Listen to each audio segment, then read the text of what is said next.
आकाशवाणी गोरखपुर से प्रादेशिक समाचार।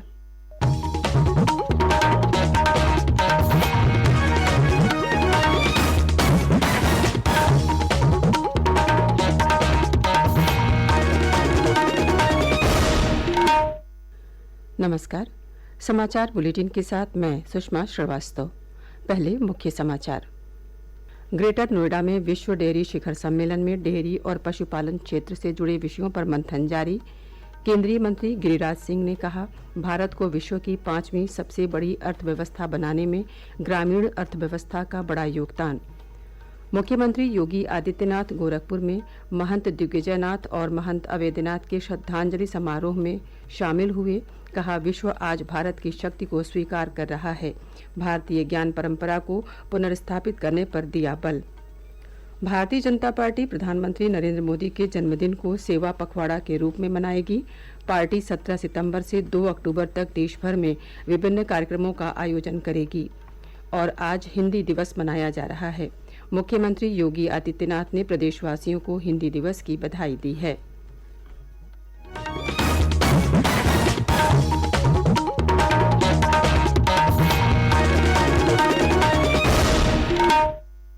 और अब समाचार विस्तार से। ग्रेटर नोएडा में आयोजित विश्व डेयरी शिखर सम्मेलन के दूसरे दिन कल डेयरी और पशुपालन क्षेत्र से जुड़े कई विषयों पर चर्चा की गई। तकनीकी सत्र को संबोधित करते हुए केंद्रीय ग्रामीण विकास और पंचायती राज मंत्री गिरिराज सिंह ने कहा कि भारत को विश्व की 5वीं सबसे बड़ी अर्थव्यवस्था बनाने में ग्रामीण अर्थव्यवस्था का बड़ा योगदान है। उन्होंने कहा कि गांव विकसित होंगे तो देश का भी विकास होगा। केंद्रीय मंत्री ने कहा कि भारत दुग्ध उत्पादन में 6% की तेज गति से आगे बढ़ रहा है। उन्होंने कहा कि देश को $5 ट्रिलियन की अर्थव्यवस्था बनाने में डेयरी और कृषि क्षेत्र की महत्वपूर्ण भूमिका है। सम्मेलन को संबोधित करते हुए केंद्रीय स्वास्थ्य एवं परिवार कल्याण मंत्री डॉक्टर मनसुख मांडविया ने कहा कि पशुओं से इंसानों में फैलने वाली बीमारियों पर शोध की आवश्यकता है। स्वास्थ्य मंत्री ने कहा कि देश में इस दिशा में ICMR के माध्यम से कार्य शुरू हो चुका है। सम्मेलन को केंद्रीय मत्स्य पालन, पशुपालन और डेयरी राज्य मंत्री डॉक्टर एल मुरुगन ने भी संबोधित किया। उन्होंने कहा कि भारत दुग्ध उत्पादन में विश्व में पहले स्थान पर है।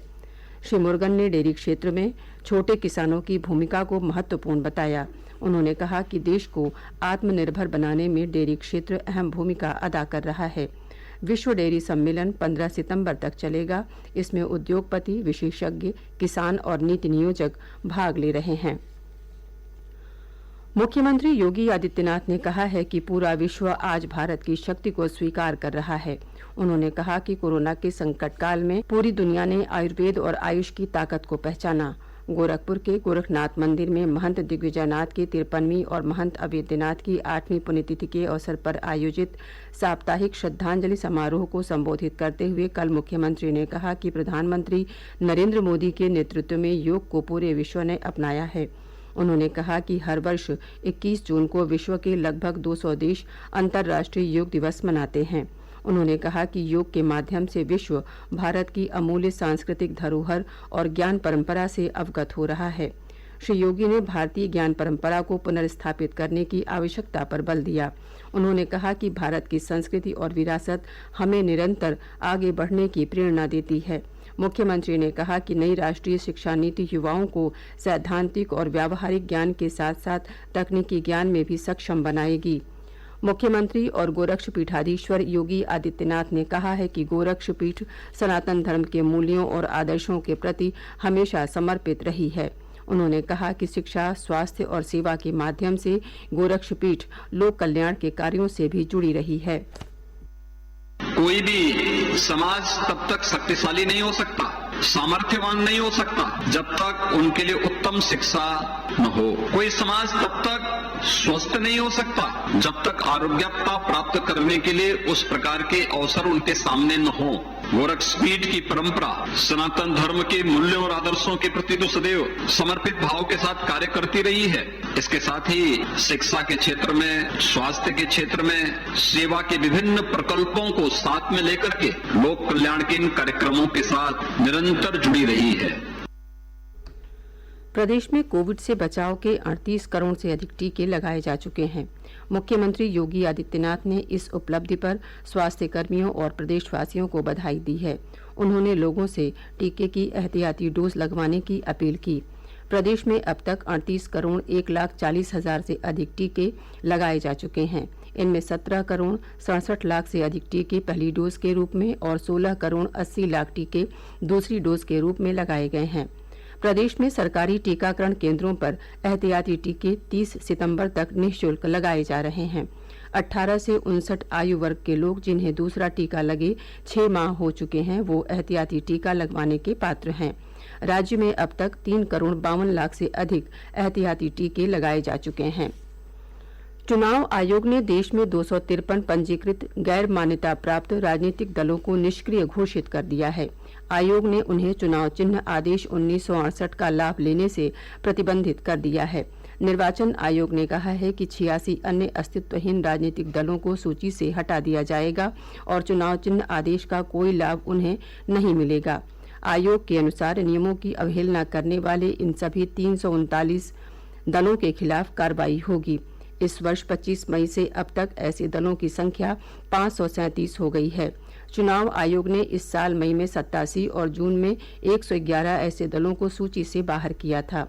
7 राज्यों उत्तर प्रदेश, बिहार, दिल्ली, कर्नाटक, महाराष्ट्र, तमिलनाडु और तेलंगाना के मुख्य निर्वाचन अधिकारियों से प्राप्त रिपोर्टों के आधार पर यह निर्णय लिया गया है। प्रादेशिक समाचार आप आकाशवाणी गोरखपुर से सुन रहे हैं। भारतीय जनता पार्टी प्रधानमंत्री नरेंद्र मोदी के जन्मदिन को सेवा पखवाड़ा के रूप में मनाएगी। इसके तहत पार्टी 17 सितंबर से 2 अक्टूबर तक देश भर में विभिन्न कार्यक्रमों का आयोजन करेगी। पार्टी सभी जिलों में रक्तदान शिविर, निःशुल्क स्वास्थ्य परीक्षण शिविर, टीकाकरण केंद्रों पर सेवा कार्य, पोलिंग बूथों पर वृक्षारोपण और स्वच्छता अभियान जैसे कार्यक्रम आयोजित करेगी।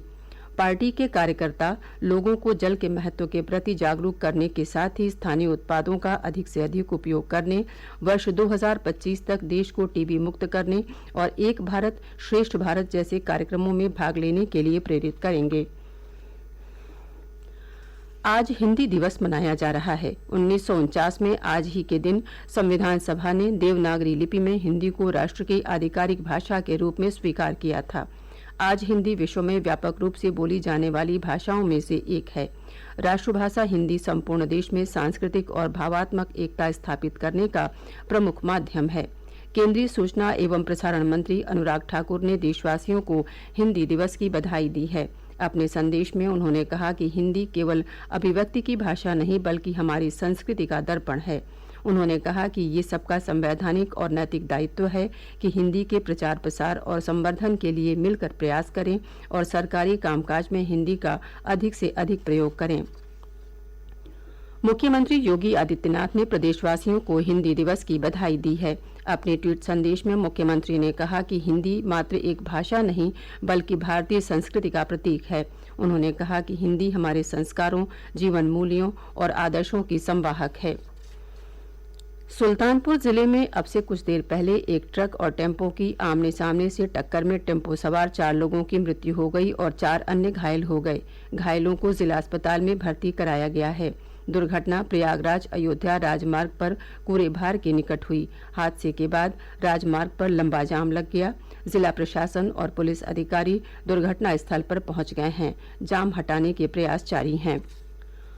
राष्ट्रीय पोषण माह के अंतर्गत मुजफ्फरनगर में कल जागरूकता रैली निकाली गई। जिलाधिकारी सीबी सिंह ने पोषण रैली को कलेक्ट्रेट परिसर से हरी झंडी दिखाकर रवाना किया।